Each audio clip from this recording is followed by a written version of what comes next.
ଈଶ୍ୱର ତାକୁ ଖଣ୍ଡ ଉପରେ ରଖିଥାନ୍ତୁ।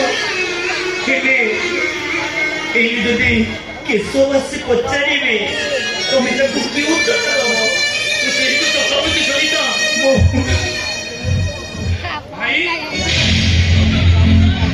ମୁଁ ତାକୁ କେମିତି କରନ୍ତି ମୋ ପାଇଁ ଟଙ୍କା ଯୋଗାଡ଼ ହେଲେ ନା ନାହିଁ? କଣ କରୁଥିଲି କି ଚାକିରି ପାଇଁ କୌଣସି ମଧ୍ୟ ଟଙ୍କା ଯୋଗାଡ଼ କରିପାରିନି ରେ। ଜାଣିପାର ଭାଇ ତମେ କେବେ ବି ମୋ ପାଇଁ ଟଙ୍କା ଯୋଗାଡ଼ କରିପାରିବନି।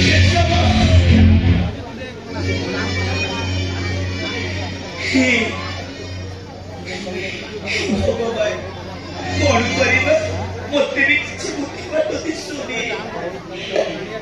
ନାଇଁ କେଶବ ତମେ ସେମିତି କୁହନି, ଦେଖିବ ସବୁ ଠିକ ହେଇଯିବ।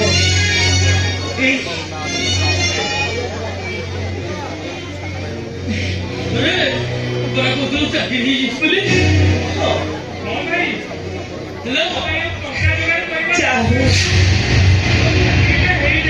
ଯାଉ ଏ ସବୁ ସେ ଠାକୁରଙ୍କର ଇଚ୍ଛା।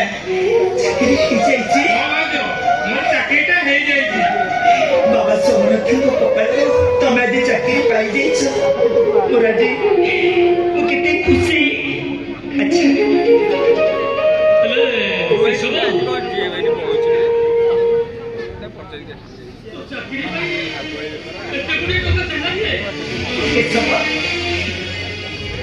ତମ ଚାକିରି ମୁଁ ଦେଇଛି। ହଁ ମୁଁ ଦେଇଛି। ତମେ କିଏ? ମୁଁ ହଉଛି ତମ ମଝିଆ ଭାଇର ସ୍ତ୍ରୀ ଲିସା। ନା ନୁହଁ, ହଁ ମୋ ବିନା ଅନୁମତିରେ ତମେ ଏ ଘରେ ବୋହୂ ହେଇପାରିବନି। ଶୁଣ, ଏ ଘରର ବୋହୂ ହବା ପାଇଁ ମୁଁ 2 ଲକ୍ଷ ଟଙ୍କା ରୋକଠୋକ ଦେଇ ମୁଣ୍ଡରେ ସିନ୍ଦୁର କିଣିଛି। ହେଲେ ମୁଁ ବୁଝିବନି ତମ ମାନଙ୍କର ଏତେ ପ୍ରତିବାଦ କରିବାର କଣ ଅଛି? କେଶବ ଟଙ୍କା ପାଇଁ ତ ବଡ ଭାଇର ମୋର ବି